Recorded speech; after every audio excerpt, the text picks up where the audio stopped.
क्या आप जानते हैं इस वक्त विश्व की कुल जनसंख्या 7.6 बिलियन यानी कि 760 करोड़ है। चीन 141 करोड़ विश्व की सबसे ज्यादा जनसंख्या वाला देश है, जबकि भारत 135 करोड़ दूसरे और अमेरिका 32.7 करोड़ तीसरे नंबर पर है। भारत दुनिया का सबसे बड़ा लोकतांत्रिक देश है। इसका कुल क्षेत्रफल 3.28 मिलियन वर्ग किमी है। संयुक्त राष्ट्र के अनुमान के मुताबिक देश में दुनिया की 18% आबादी रहती है।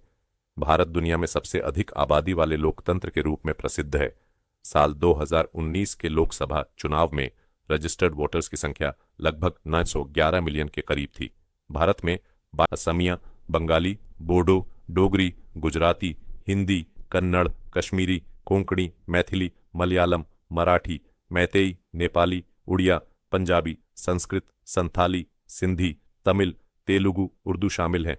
भारत के जंगलों में बाघों की संख्या लगभग 1967 है। यह देश दुनिया की बाघों की आबादी का 70% है और इनकी संख्या देश में तेजी से बढ़ भी रही है। साल 2018 की बाघ जनगणना रिपोर्ट के मुताबिक पिछले 12 सालों में भारत में बाघों की संख्या दोगुनी से ज्यादा हुई है। 2006 में बाघों की संख्या 14 से 11 के करीब थी। माना जाता है कि शतरंज के खेल का आविष्कार भारत में किया गया था।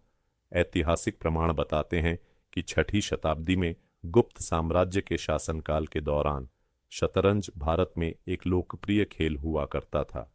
भारत से यह खेल फिर अरब और उसके बाद यूरोप के अलग अलग हिस्सों तक फैल गया। भारत दुनिया के लगभग 70% मसालों का उत्पादक है। इंडिया ब्रांड इक्विटी फाउंडेशन के मुताबिक भारत अंतर्राष्ट्रीय मानकीकरण संगठन ISO द्वारा लिस्टेड 109 किस्मों में से लगभग 75 मसालों का प्रोडक्शन करता है।